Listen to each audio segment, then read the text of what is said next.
Welcome to Off the Wall. My name is Trey. Thank you so much for taking the time to check out the show this week.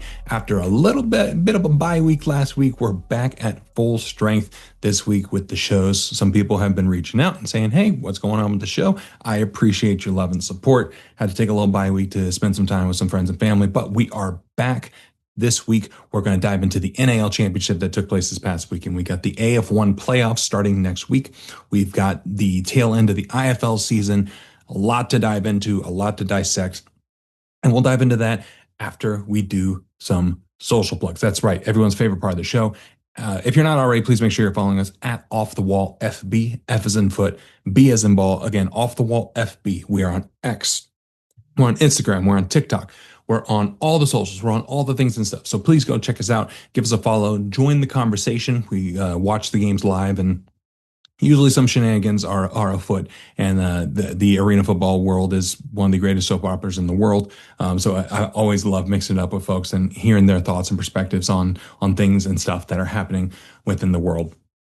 And if you're watching on YouTube, hello, thank you for being here. Please make sure you are liking the video and subscribing to the channel as well. Share it with a friend. Let them know that you like listening to this weirdo talk about arena football and some hot takes and cold takes and some takes there in between. Show them what they're missing. Let's help grow this thing out as much as we can. And if you're listening on Spotify or Apple Podcasts, please make sure you're rating the show 5 stars, preferably, and sharing the show with a friend as well. Let's try to continue to grow this thing out. We did have a guest lined up for this week, but we had to reschedule due to some things that popped up at the last minute. So we'll get them back on, but it's just an all Trey show this week. So we're going to dive into the NAL, we're going to dive into the IFL and AF1. Like I mentioned, you're going to be able to enter to win the first ever Off the Wall hat. Look at that. We're into the merchandising game, folks. So after we talk ball, after we talk through all the games that happened this past weekend, you can learn about how you can enter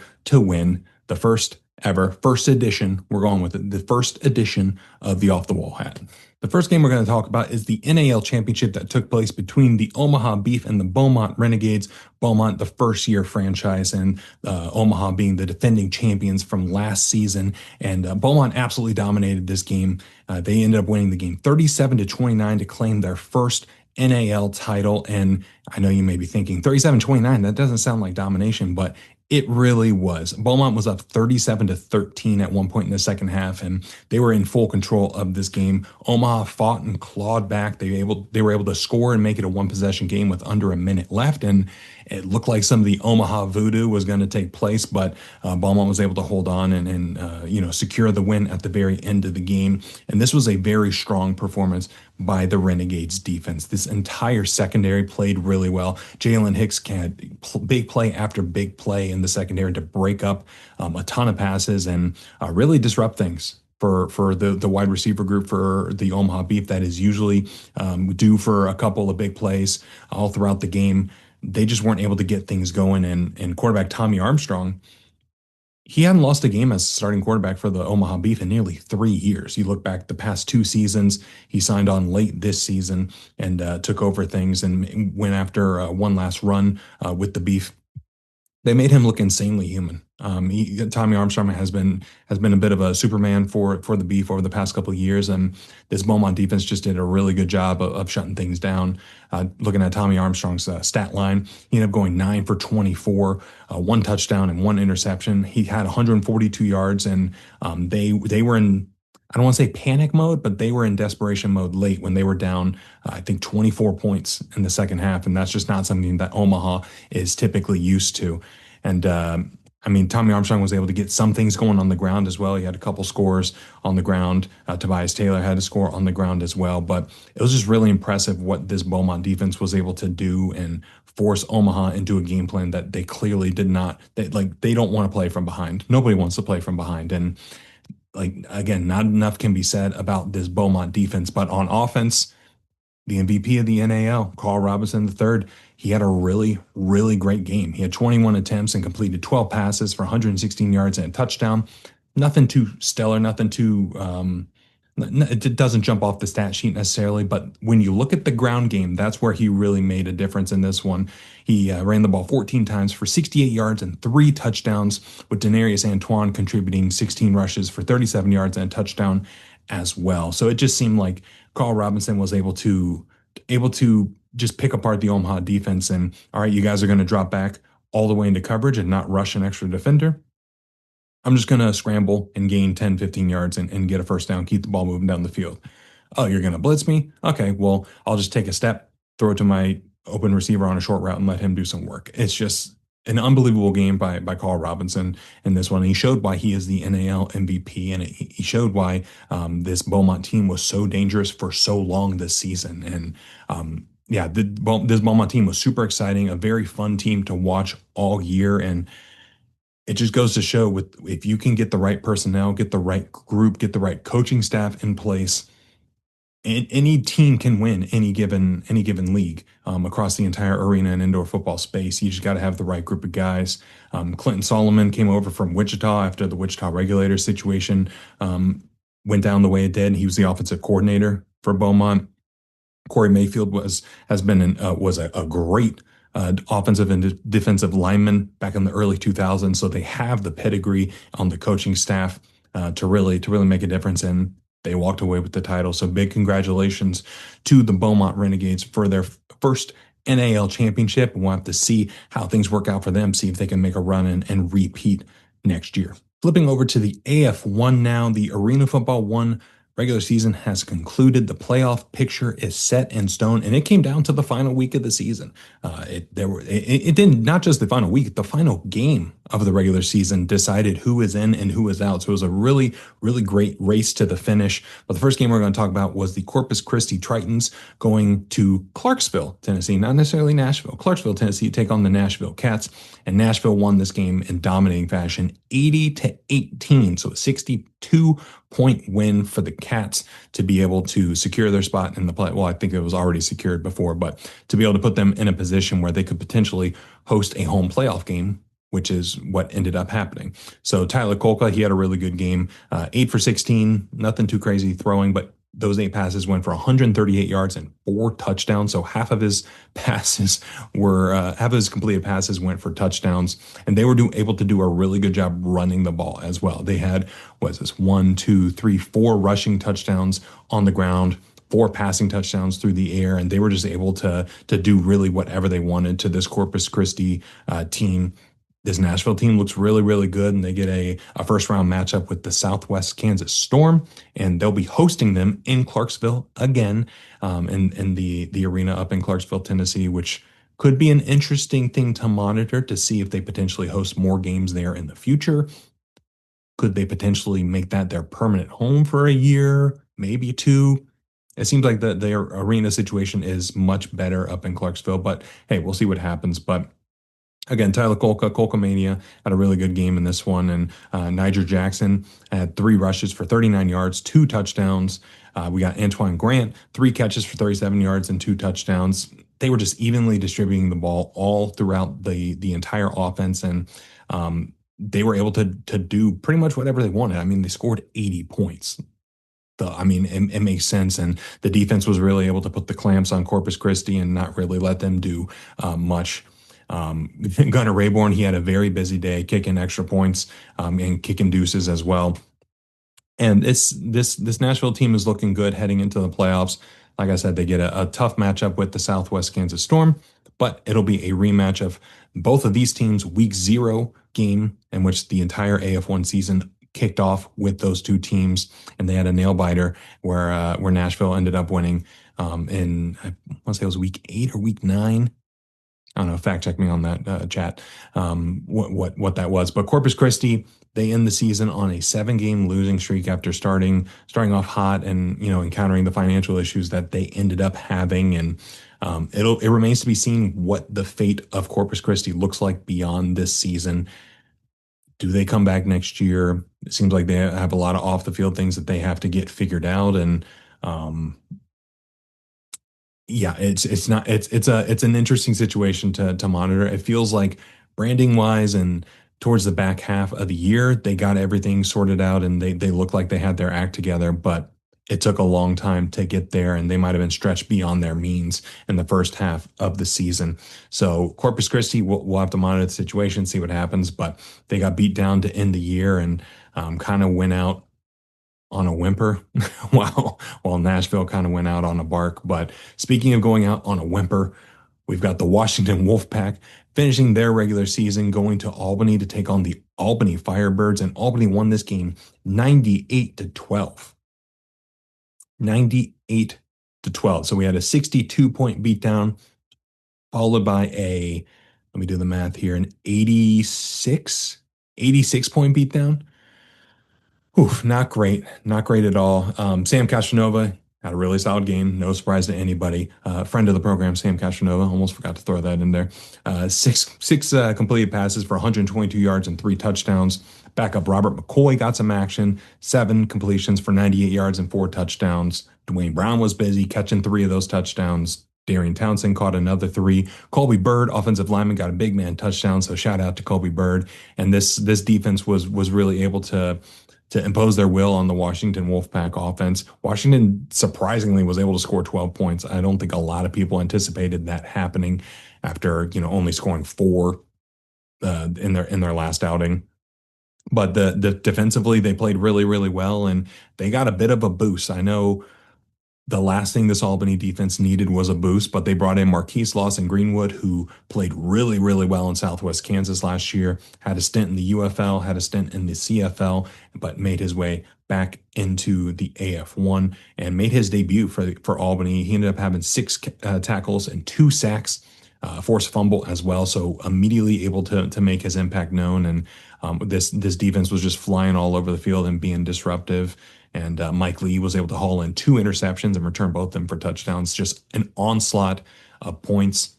Henry Nell being, the best kicker in arena football, like he is. He was very, very busy. 12 extra points on the day, two deuces, and his leg was getting a workout for sure. But Albany finished the season 10-0, undefeated. They'll host the Salina Liberty in the first round of the playoffs this upcoming weekend. That's going to be a very good game. It was a game that was arguably the game of the year in the AF1 so far when they clashed the first time, or the second time, I should say, in Albany. So we'll have to see how that works out. But for the Washington Wolfpack, technically things got better for them at the end of the year here, because they did score 3 times as many points as they did in the previous game of this one, but still not great offensively. They couldn't get much going, and quarterback Kobe Gatson, 13 completions at 33 attempts, 2 interceptions, a touchdown, 103 yards. It was just a mess for the Wolfpack, and that's unfortunately par for the course for this entire season.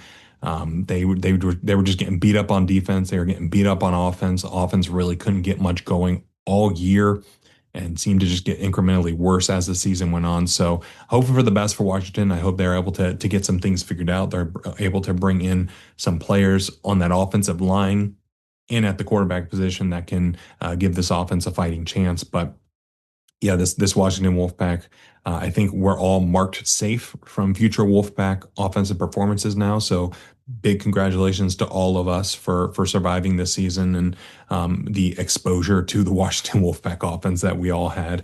But yeah, Washington, a bit of a mess, and we'll have to see how things work out for them in the offseason.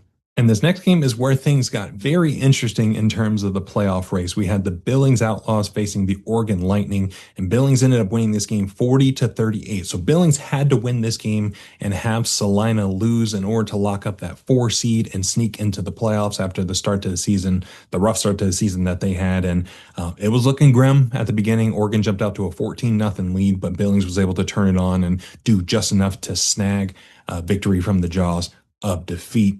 But starting with the Oregon Lightning here, they had a pretty good offensive performance in terms of the big play. That's what we've seen all season from them, where Dalton Cole was able to connect on some big plays, 15 completions, 182 yards, and 5 touchdowns. But that completion percentage was below 50% again, and that offensive line just was not doing them many favors. Couldn't really get a ton going on the rushing game, but They were consistent with what we've seen from the Oregon Lightning all year up to this point. Chris Lewis had 8 catches for 137 yards and 4 touchdowns, absolutely dominated this game for Oregon and put the team on his back when they needed him. Donovan Ollie was able to haul in another touchdown as well. So they were able to get some big plays and able to get things going, but there just was a lack of consistency, especially on the ground game. Like that's something we just haven't seen. I think one game against Nashville earlier this year, they had a resemblance of a ground game when Tom Butters was the high man motion, and they were really able to use him. But outside of that, it's basically been the Dalton Cole show on the ground, and Oregon's going to need a lot more than just the quarterback to be a battering ram on the ground in order to make a difference. And I think that's going to open things up for them, not just this season, but beyond as well. Defensively, they did a pretty good job holding this Billings offense in check, got off to a strong start, and were able to contain them a bit, but just couldn't get over the edge and just couldn't do enough to win this game and sneak into the playoffs, because they sneaky had a chance to get in as well. And that would have been an interesting matchup, the Oregon Lightning versus the Albany Firebirds in the first round of the playoffs. But Oregon did end up losing this game. Billings did end up winning. And when looking at the stat line for Billings, Malik Henry had a solid game. Not a great game, but he had a solid game. 16 completions, 147 yards, and 2 touchdowns. They were able to distribute the ball pretty evenly between Arthur Anderson, Darius Prince, and Kenneth Brewer, each having between 5 and 6 catches. Arthur Anderson caught a touchdown. Kenneth Brewer caught a touchdown. And again, they did just enough to put this team over the edge and hold on for that victory that they so needed.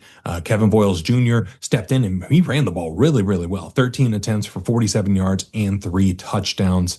He did end up losing a fumble at one point, kind of put them in a sticky situation, but overall did pretty well for the situation that the Billings Outlaws ended up throwing him in. And like I said, Outlaws needed to win big. And they didn't win big, but they won the game, and they loaded up on talent about a month ago. And when they brought in Darius Prince, when they brought in Terrence Ames, when they brought in Dwayne Hollis, they brought in all those guys from the Corpus Christi situation.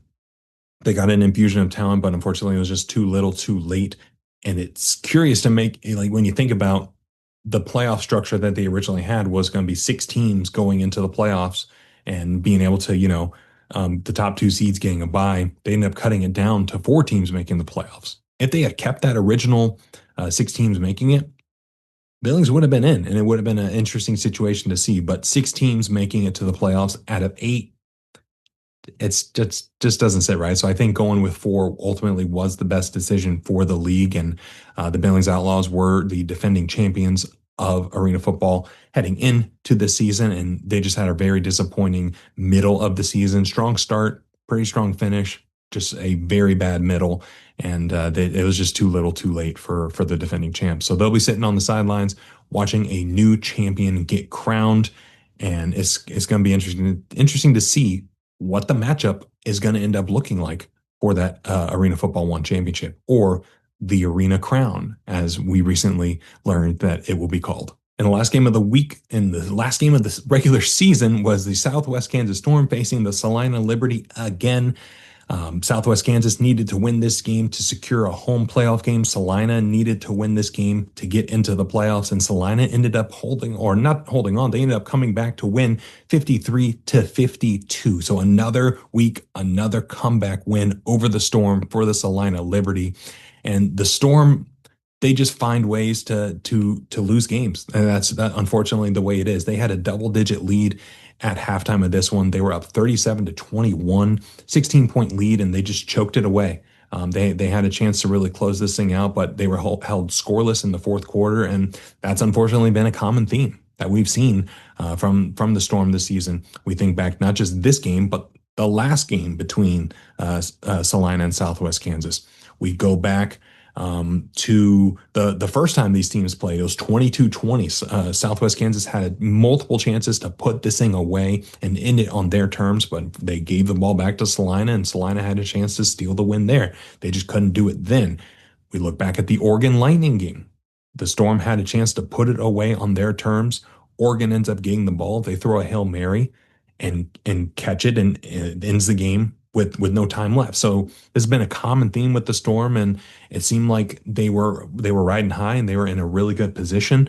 heading into this 2 game series with Salina. They just couldn't get it done. It's just unfortunate that it happened the way it did. Jalen Morton at quarterback, he had a pretty good game in this one. 16 completions, 236 yards, and 3 touchdowns through the air. But he did have 2 interceptions.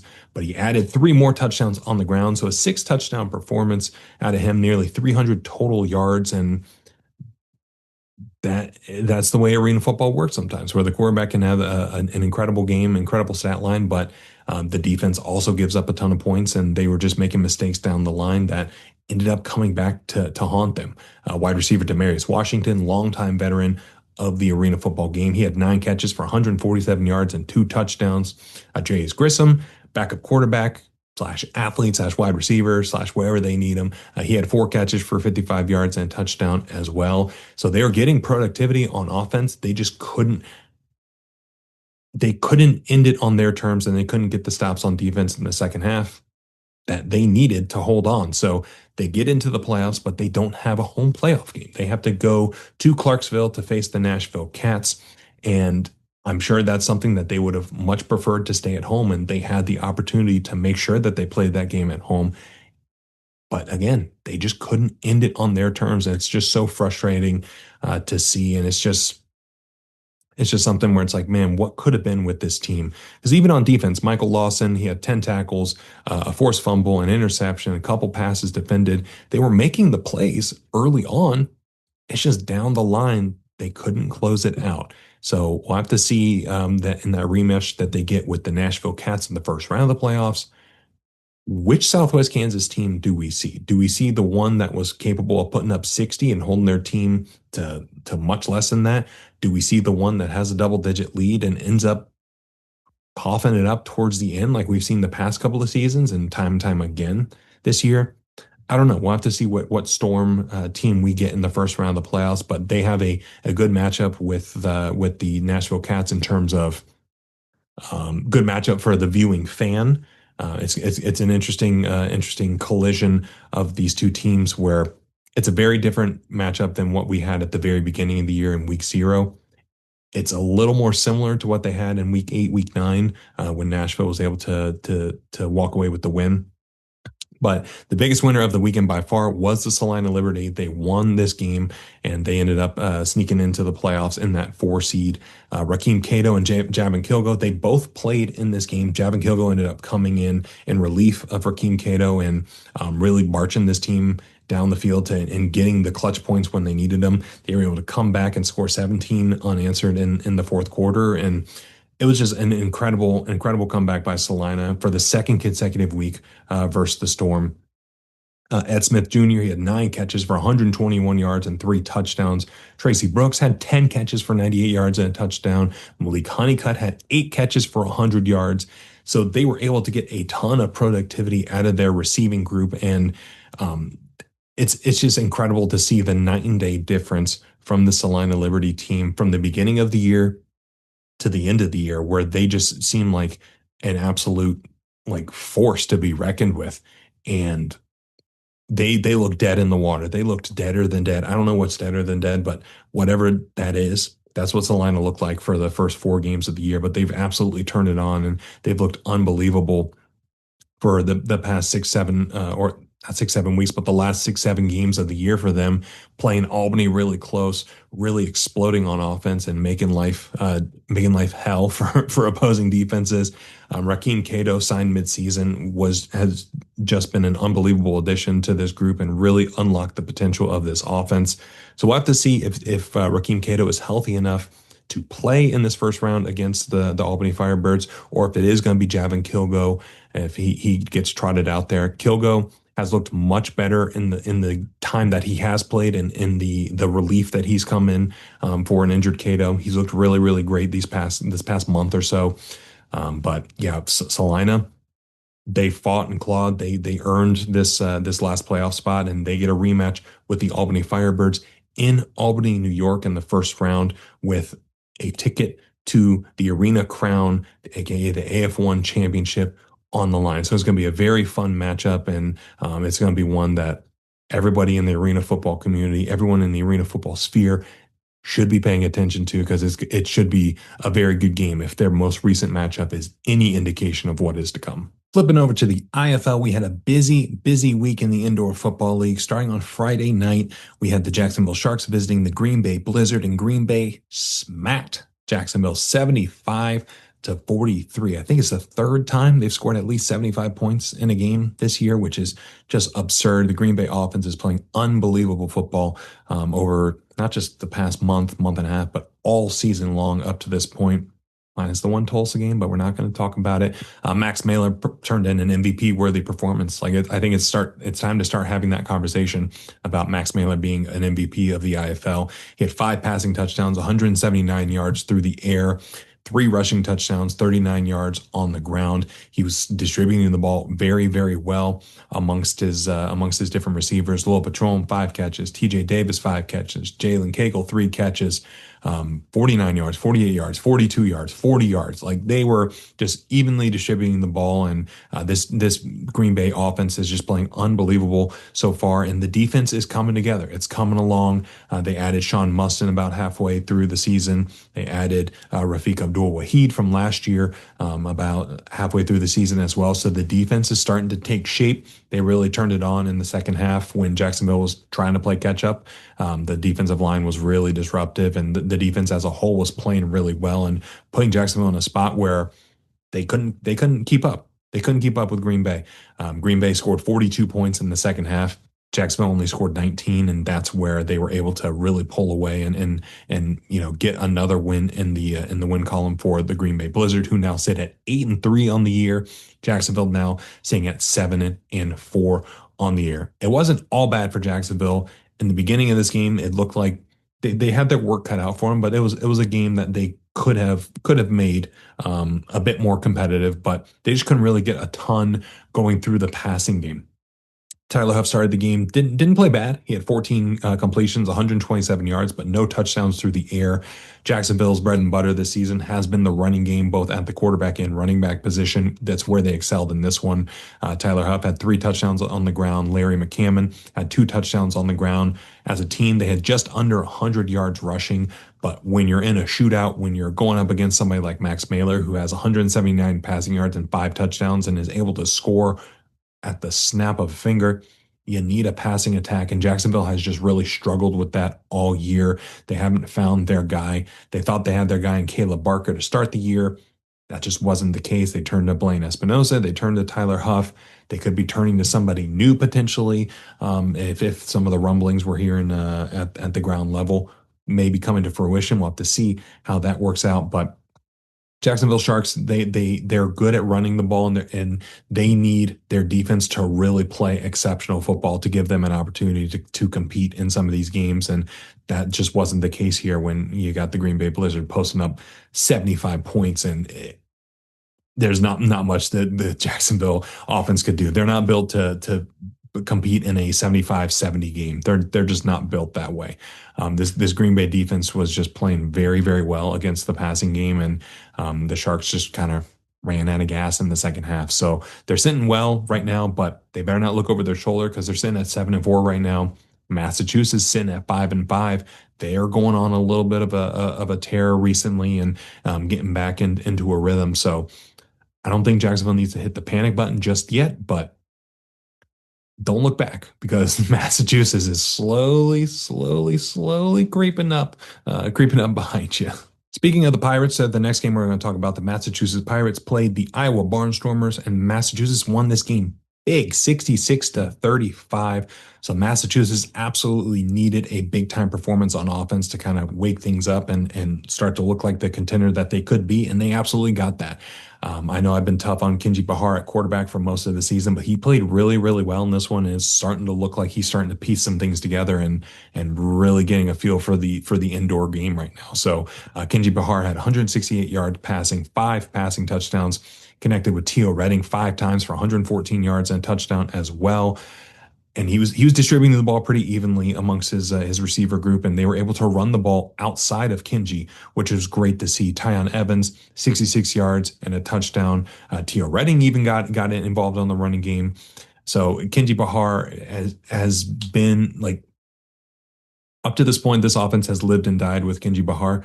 And at certain points throughout the beginning of the season, it was just like, man, what is going on? What is happening? But he's really starting to turn the corner, and I've been really impressed. And the defense for Massachusetts really stepped up in a big way, and they were able to create some turnovers, able to get some pressure on the quarterback. Marquise Waters had 9.5 tackles, 2.5 tackles for loss, and 2 sacks on the day. Matt Elam had an interception. DJ Daniel had an interception. This defense is stepping up, and they have a very strong caliber defense to support their offense up to this point. And now we're getting to a point where this Pirates offense is really waking up, and this Pirates defense is still playing at the solid to above average level that they have all year and only getting better. So Massachusetts is heating up at the right time. Started to look like they were going to be dead in the water. They were going to be walking the plank, if you will, but they've turned it on. They look really good up to this point. But for Iowa, not so much. We're looking at Iowa. They dropped to 1-9 on the year with this loss. James Calhoun had 243 passing yards, 3 touchdowns, and 2 interceptions. And they could not get much going on the ground. -4 rushing yards on the day. Granted, they did get 2 rushing touchdowns. So props to them for doing that. But they live and die by the pass, and that's been known all year up to this point, even before the season. Coach Moose made it very apparent that was going to be the case. That was going to be their identity. And unfortunately for them, it just has not worked out to this point. Jalen Bracey at wide receiver had an incredible day, 13 catches, 105 yards, and 2 touchdowns. Keon Williams also hauled in a touchdown as well. And they were able to make some splashes here and there, but they just could not keep up with this Massachusetts offense, and they just were not able to make this even competitive. Like outside, like once it hit like the 10-minute mark of the second half, this game was pretty much in hand for Massachusetts, and there wasn't much that the Iowa Barnstormers could say or do about it. So Massachusetts in a really good spot to make some noise in the playoff push. Iowa's looking like they're in a position where, all right, we gotta start thinking of next year. And it's sad to say that just because this wide receiver group for Iowa is so talented. They have such good chemistry with the quarterback, but the quarterback position has been one where it's been feast or famine, where they're, I think I probably should have pulled the stat beforehand, but they for sure lead the league in multi-interception games. They just get into a spot where they're way too pass heavy, in my opinion. They're not able to run the ball at all, and they put themselves in a position where they have to pass, and that usually leads to the quarterback forcing some throws that are less than ideal, no matter who's at quarterback. So it's one where it's tough for Iowa fans. I feel for them, but probably have to start looking to next year and see what type of wholesale changes they end up making in Des Moines, Iowa. Next game we're going to talk about is the San Antonio Gunslingers taking on the Tulsa Oilers, and Tulsa won this game 41-21. So starting with Tulsa, this wasn't the prettiest game for Tulsa. They did not look as efficient as they could have been on offense. But if you look at the stat line for TJ Edwards, you'd be like, what are you talking about? He ended up going 10 for 13, 126 yards and 3 touchdowns. He did have an interception in the game, and he ended up running the ball 10 times for 17 yards and 2 touchdowns as well. So 5 touchdowns on the day for TJ Edwards. But there was just still more that this offense could have done. Granted, they did control the game thanks to the great performance by their defense, really keeping this San Antonio offense in check all day long. Martez Carter made his debut for the Oilers in this one. And I think he's going to be the spark plug that this offense needs as the season progresses. Germanic Smith had 6 catches for 60 yards and 2 touchdowns. Cole Blackman hauled in a really good touchdown, and where TJ Edwards was scrambling to his left, somehow evading pressure and finding Blackman, and he's able to scoot for a touchdown. But this Oilers team needed a strong win, and they got it after Jacksonville lost. Oilers won. Oilers ended up leapfrogging Jacksonville into third place in the Eastern Conference. So they're in a position where they control their own destiny. And if they're able to win out, they'll most likely get a home playoff game at the BOK Center, which would be huge for them and that fan base. But a much needed win for Tulsa. Unfortunately for San Antonio, this is one that might have iced their season. They dropped to 3-8 on the year. Is that right? Yeah, 3-8 on the season with this loss, and it's not looking good. Even if they win out, they're going to finish 8-8, and that's just not looking like it's going to be good enough in this Western Conference. But Joaquin Collazo, former Barnstormers quarterback, had a decent game in this one, but the wheels just kind of fell off in the second half. They only scored 7 points in the third quarter, then they got shut out the rest of the second half. Collazo had 206 yards, a touchdown, and an interception. He had two more touchdowns on the ground as well, but just didn't really have much of an answer for this Tulsa defense that has played well all year long. And just played really well again in this one. Austin Upshaw, 10 catches, 90 yards. Naquan Murray, 5 catches for 83 yards and a touchdown, including a really, really great catch in the first half for a touchdown. And this San Antonio team, it's a big what if. They've got talent all over the place, and Ravarius Rivers came back a few weeks back. They've got a really good defensive secondary. It just might be too little, too late for them at this point, and it'll be interesting to see their approach. Do they start making some wholesale changes? Do they start letting some vet guys go and signing some rookies, getting some young guys some playing time? I don't know. We'll have to see what ends up happening with it. But San Antonio needed this one bad to keep their playoff hopes alive. They just couldn't get it done. And Tulsa got a big win.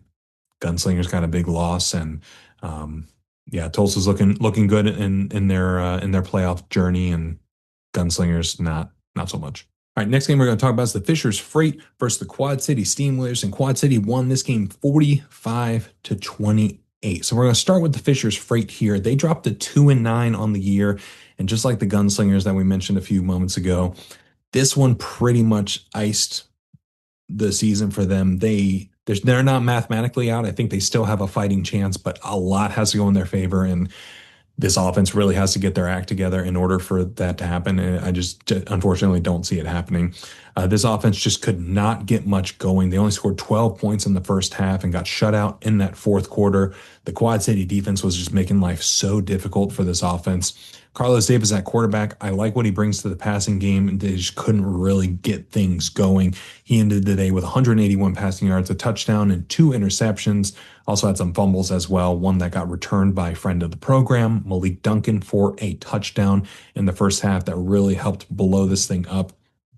Carlos Davis, he also had a really good run. Didn't quite go for a touchdown, but he had 79 rushing yards on the day. They were able to get multiple people involved on the ground game, but just really couldn't get things going outside of one big run that Davis had.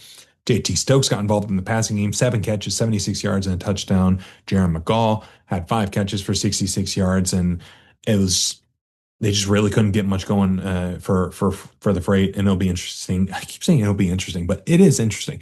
It'll be interesting to see what Fishers ends up doing on offense, because they're in a similar situation where do they start looking for potential alternative pieces for the future? Do they start releasing some of those vet guys and bringing in some young talent to see what they got for 2026? Do they start game planning for 2026 a little bit? Just a little bit? Like, I don't know. It seems like something that they would need to do, but Fishers needed this win to stay alive, and they didn't get it. They faced an absolute wrecking ball in Quad City, and especially that defense. Quad City's defense is playing unbelievable football all year, and they were really making life difficult for Fishers.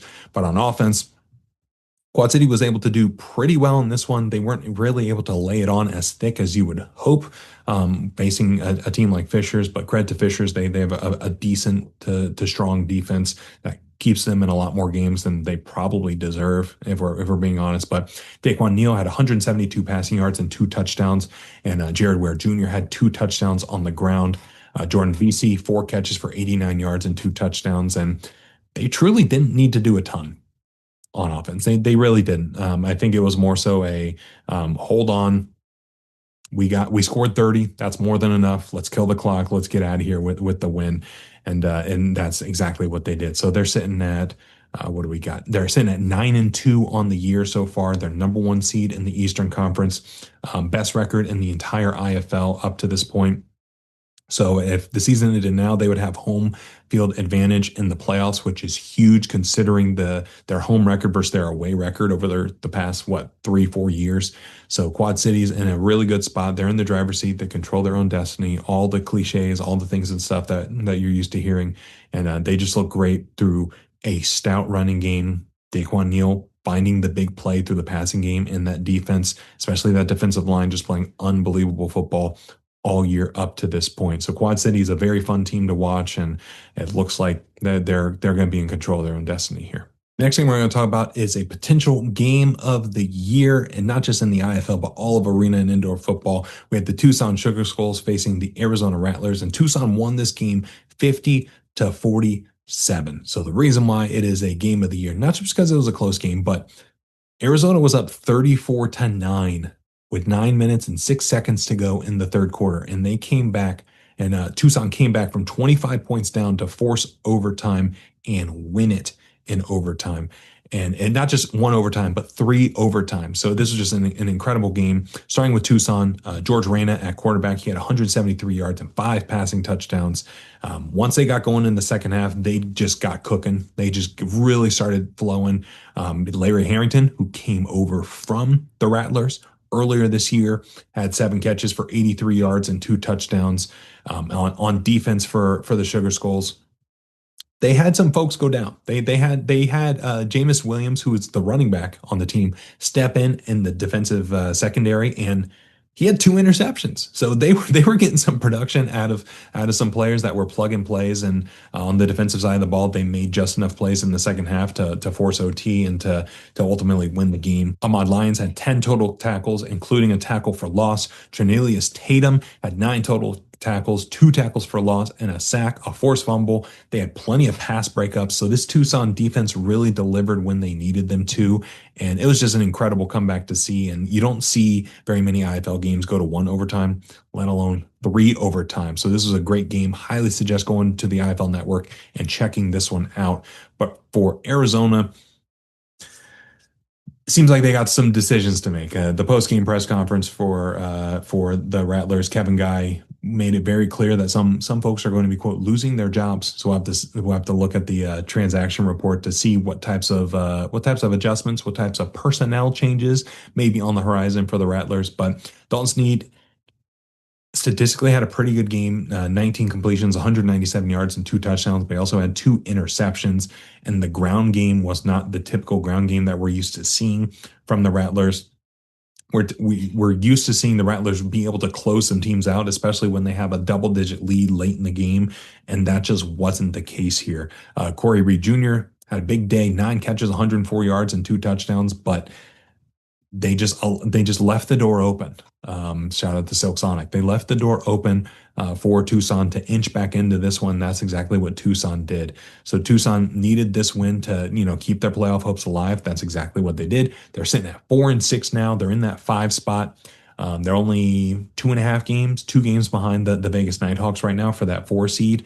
So they could be in a position where it's similar to Massachusetts. They didn't start off so hot, but Tucson is slowly inching and crawling their way back into the playoff picture, and they have a chance to really make some noise here on the back half of the season. But great game, great comeback by the Tucson Sugar Skulls.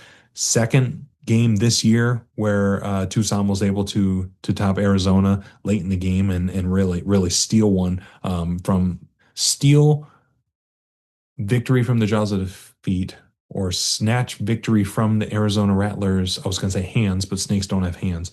Snatch it from their fangs. We'll go with that. They were able to snatch the victory from the Rattlers' fangs, and you take those 2 games and put them in Arizona's win column. They're sitting at 9-2, but because of Tucson, they're sitting at 7-4, and they're in the middle of a tough playoff race right now in the Western Conference. So we'll have to see what types of wholesale changes Arizona may make. What stays the same? What changes? Just because that was a bad collapse. That was a bad one.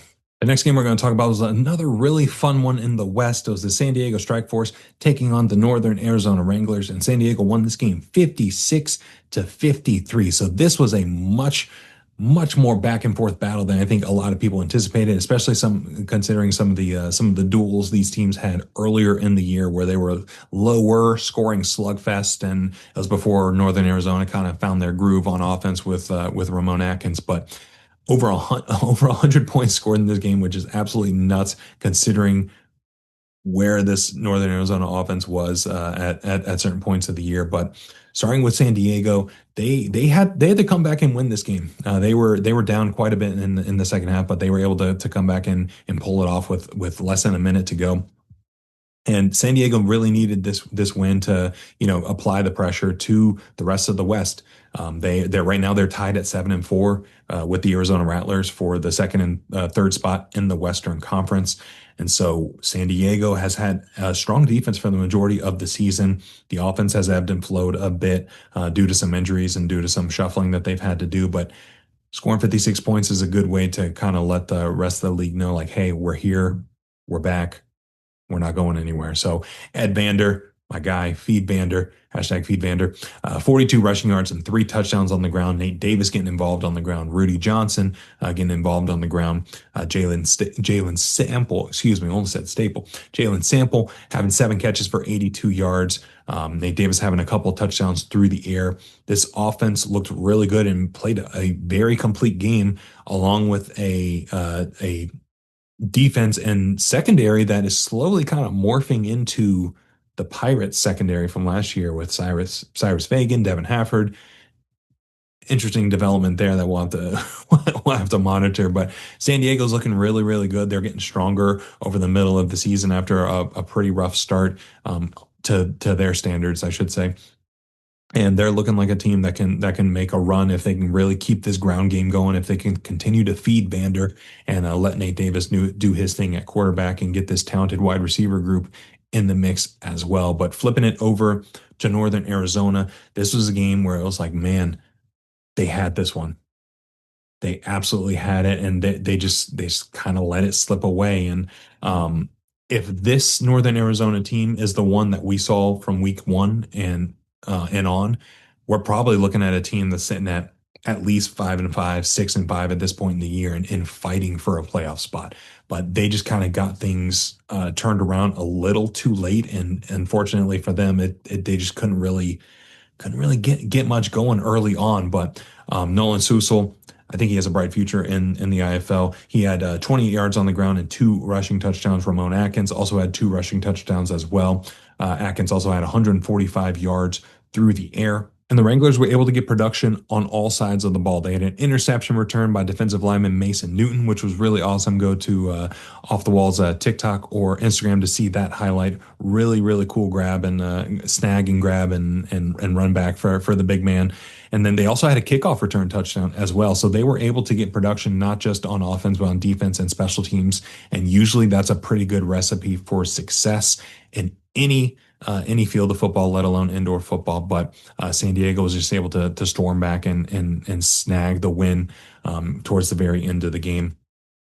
But Northern Arizona, this was a prime example of what we've talked about in weeks past, where they have a chance to play spoiler for some teams and they can really push some teams to the limit. And this was a perfect example of just that. So San Diego gets a much needed win. Northern Arizona gets a frustrating loss, and it looks like, or not, it looks like they are statistically out of the playoff picture at this point. So I still believe that they'll play some spoiler for some teams at some point during the back half of this year, because they are a very talented squad that just turned it on way too late, and we'll have to take a look at them. And they're not a gimme, despite being 1-10 now on the standings. They are not a gimme by any means, and they're going to be a team that cannot be taken lightly. And the last game of the weekend that we're going to talk about was the Bay Area Panthers facing the Vegas Nighthawks, and Bay Area won this game 44-31. So Bay Area got off to a strong start. They didn't start off too hot on offense, but fortunately for them, Vegas started out much worse, getting shut out in the first half. The score is 15-0 in the first half of this one. Just a very slow, rough game for all parties involved in the first half. They did explode in the second half for about 60 points, but that first half was just dreadful to watch. And starting with Vegas, they started with Jaden Delora at quarterback, and he just could not get things going. He went 3 for 11 for 10 yards, no touchdowns. The offense just was not flowing. They couldn't get much going on the ground, so they eventually flipped back to Jerome Johnson, and Jerome ended up getting some things going for this team, going 12 for 14, 93 yards and a touchdown, along with 2 more touchdowns on the ground as well. So they're in this position where We look at like Quad City last season, where defense was playing well enough to keep them in games, but the quarterbacks were alternating between this one and that one, this one and that one. This one was hot, this one was hot, this one's cold, this one's cold. Seems like they're in a similar situation that Quad City was last year, but Jerome Johnson ended up having the hot hand in this one and came back into the game. Might have reclaimed the starting job for the Vegas Nighthawks moving forward. Was able to score 31 points in the second half, but Bay Area is too good of a team to fall down into a double-digit hole early in the game, and they were able to really hold on to this one. So Vegas sitting at 6-5 on the year in that final playoff spot right now, have a 2.5 game advantage over the Tucson Sugar Skulls. So it looks like they should be fine. Granted, if assuming they don't like have another collapse over the next couple of weeks and let Tucson back in it. But yeah, Vegas is in a spot where it feels like you got to go back to Jerome now. If Jaden DeLaura had the hot hand before, Jerome Johnson has the hot hand now. You got to stick with it. But for Bay Area, Josh Jones didn't have a stellar jumping off the page game, but he didn't need that. Again, it's similar to what we've talked about with other teams in this one. They didn't need that type of performance from him in this one. 94 passing yards, 2 touchdowns through the air, 49 rushing yards on the ground, and another touchdown. Josh Tomas had 3 touchdowns on the ground in this one as well. And the Bay Area defense just played really, really well and made life difficult for this Vegas offense and put them in a spot where they just couldn't claw back. They couldn't fight back. So Bay Area sitting at 8-2 on the season so far. That number 1 spot in the West, about a game and a half advantage over some of the other teams in the West. So Bay Area continuing to do what Bay Area does, sitting at the top of the conference, and we'll have to see if they're able to hold on and get that number 1 seed yet again for another year. Didn't work out for them last year, but it could work out for them this year. I think on offense, they're much more refined than they were last year, and that defense is still playing to the level that they had in 2024. So I think Bay Area is going to be a very tough out for teams moving forward, not just in the regular season, but especially as we approach the postseason. And the last little bit of business we got is about the aforementioned hat. The first ever piece of merchandise for Off the Wall. You see, I'm rocking a one-of-one polo. These are not for sale, but this hat is the first of its kind, and we're going to be selling a couple of them as well. I posted a teaser of this on X a few weeks back, and I was truthfully overwhelmed with the positive reception to it. A lot of folks were like, I need it. That's awesome. That looks clean. That's this, that's that. So I really appreciate all the kind words, and we'll be releasing some information on how you can acquire said hat. But this first one is going to be available through a contest that we're running on X/Twitter and here. So here's what you need to do. If you are listening to me on YouTube, Spotify, or Apple Podcasts, go over to Twitter, go over to X, find the post that has the instructions on what you need to do. You can enter on there, but you can also enter here. So how you can enter on X is you like the post, you repost it, and then you reply to the post with your guess at how many total points will be scored in all 9 IFL and AF1 games taking place this weekend. So we got 7 IFL games. We've got 2 AF1 games. That's 9 games total. Reply to that post with your guess on how many points total. We're talking every touchdown, every field goal, every drop kick, every deuce, every extra point, every safety, every rouge, all the things and stuff, every possible outcome for points, all tallied up at the end of the weekend. We're going to see who is the closest, and whoever is closest and knows ball is going to get this hat. And I'll talk to you on social on how we can get it to you. But if you're watching on YouTube, you can also enter on here as well. In the comment section, reply, comment how many points you think will be scored in total on the 9 games throughout the entire weekend. So if you entered on X/Twitter already, you can enter here as well. I'm allowing you the chance to double dip. You could switch up your guess. You could do the same guess. You can call your shot. Like it's wide open. So in the comments here, reply with how many points across all 9 games total you think will be scored throughout this weekend. You have to get it submitted by kickoff of the first game, which is Saturday at 7 p.m. Eastern. So Saturday, 7 p.m. Eastern, have to have the comment submitted on this video and or on X. So whoever is closest to the pin Doesn't have to be without going over. Just closest in general will be the winner, and we'll tally up the points, and we'll see who got close. So I'm very excited to give this hat away and to get shipped out to someone that will show it the tender, loving care that it deserves. And we've also got a handful more hats that we'll be posting for sale as well. So make sure you're following us on socials for that. Only a small limited run of the hats right now, but we will use the proceeds from the hats that we will be selling to buy more hats. And again, I was just very overwhelmed with all the love and support for everything so far, and especially when we tease the hats. It was really cool to see. So that's the show. Thank you so much for taking the time to watch and listen to me ramble about arena football for about 45 minutes, somewhere in that range. It means a lot. Only 24 hours in a day, and the fact that you chose to spend about 45 minutes of that here means a lot. It's really, really cool. So we got a big weekend of arena football up ahead. The NAL is a wrap. The AF1 playoffs are starting. The IFL is kicking into the final stretch of the season, and playoffs are starting to take shape. So we're in the thick of it right now, and it's a very exciting time to be a fan of arena and indoor football. So please make sure you're following us on socials. Like, subscribe, follow, do all the things and stuff. Come join the conversation. We'll see you out there. Take care.